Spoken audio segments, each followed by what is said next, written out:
Welcome to the deep dive. We often look at these really complex topics, but sometimes there's surprising depth in the things we do every single day without much thought. Exactly, like supermarket shopping. Yeah. Seems simple, right? Just grabbing stuff you need. Right. But is it just about filling your cart? Or is there maybe a lot more going on? That's what we're digging into today. Yeah, and look, we know you want insights fast. So our source material for this is actually really interesting. It's a personal walkthrough. Someone named Anna just detailed her typical trip. Okay. All the little decisions, the interactions. And our mission here is, well, to unpack that, to find the hidden strategies, the opportunities in something we all think is just routine. And I think you're really going to get some fresh perspectives here. Things you thought were just, groceries. We'll get into planning, how you actually choose products, maybe some psychology behind it, and even some unexpected benefits from the whole thing. Yeah, it's kind of a masterclass hiding in plain sight. So Anna, before she even grabs her keys, what's the first step? Is she just making a list? Well, yes, she makes a list, but it starts even before that. She actually checks the fridge, checks the pantry, sees what's really needed. A pre-check. It's hard. Right. Then she uses her phone for the list. But here's where it gets interesting. Beyond just the list itself, it's her timing. Her timing. How so? She deliberately aims for quiet hours, morning, maybe early afternoon on a weekday. Avoiding the rush. I get that. It's more than just avoiding crowds, though. Think of it as like optimizing her environment. Okay. Fewer people, less noise. It actually reduces what psychologists call decision fatigue. She's creating a calmer space mentally to make better choices. It turns a chore into something more, deliberate, almost mindful. It's actually quite profound for grocery shopping. That intentionality, I usually just dash in whenever I have a spare 20 minutes, chaos or not. Yeah, most of us do. But optimizing the environment, that's planning on another level. Yeah. So she gets to the store, quiet hours. What's next? Okay, so she arrives, grabs a cart. She notes the store is, well-lit, organized. Seems basic, right? Yeah. But that's deliberate design by the store.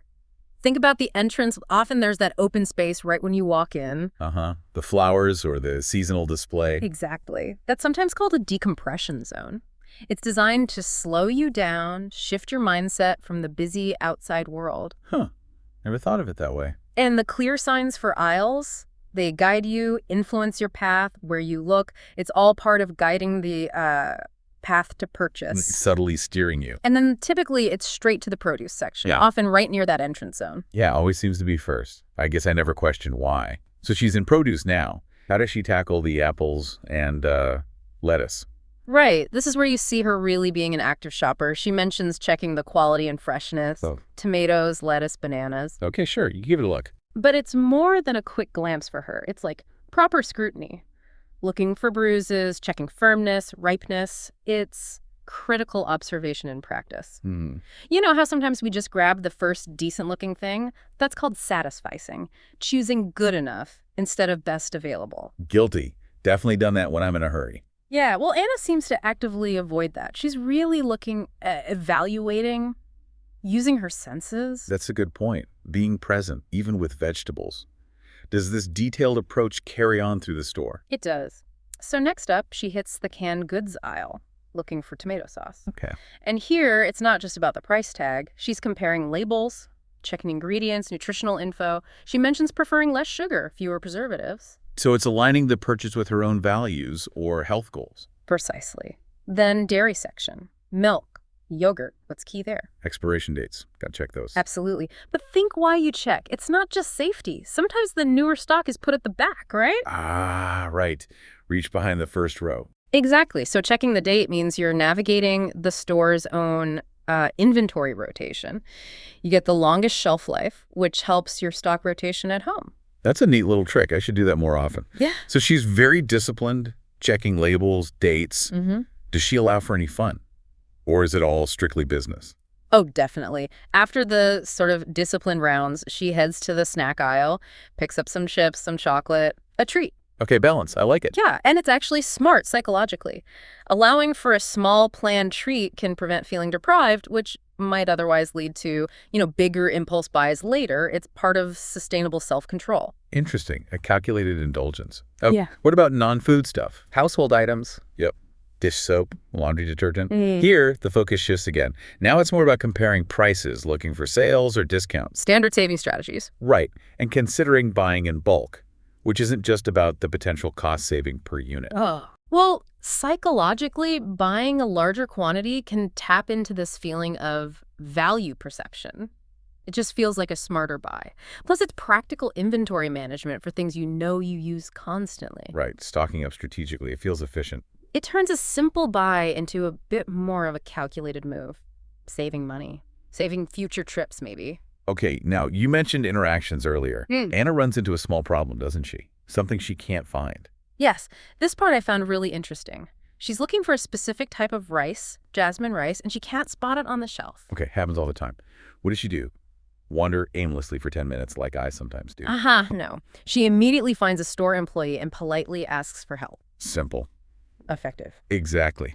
But think about it. In our world of self-checkouts and maybe trying to avoid interaction, this simple act is quite significant. How so? It shows the value of just, clear, polite communication, asking for help.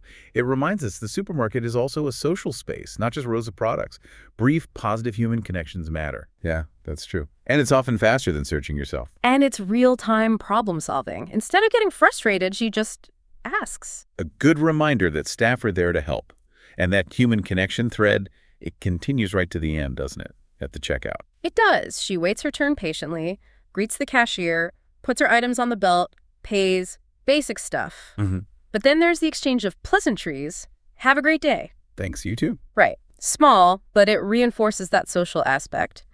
And then, crucially, before leaving, she packs everything into her reusable bags. Ah, yes, the reusable bags. A small habit with a big impact. It shows that awareness, doesn't it? Moving just slightly beyond your own consumption to think about waste, about the environment. Then she leaves, feeling good, stayed on budget. So when you pull back and look at the whole trip, Anna's shopping isn't just grabbing food. It's like a mini exercise in strategic living almost. Yeah. Think about it. Deliberate planning, careful decision-making, managing money, solving problems on the fly, and even those little social interactions. It's all packed in there. Yeah, what really strikes me from Anna's experience, this whole deep dive, is realizing how much practical learning is embedded in that weekly shop. You're reading labels, comparing value, which is basically like consumer math. You're navigating a physical space efficiently. They're even practicing social skills, asking for help politely, that quick chat with the cashier. These are real-world interactions, things you actually use. That's a great point. It's applied knowledge. And yeah, bringing the reusable bags, it seems small, but doing it consistently, that's a simple, concrete action towards, being a bit more responsible. Which really brings us to a final thought, maybe something for you, the listener, to chew on. Okay. How many other things do you do every day, almost on autopilot, that might actually hold these hidden layers? Complexity, strategy, chances to learn or grow, just waiting to be noticed. Like commuting, making coffee, the routines. Exactly. What could you find if you paid closer attention, if you did your own little deep dive into one of your common routines? What everyday experience are you going to maybe look at with fresh eyes next?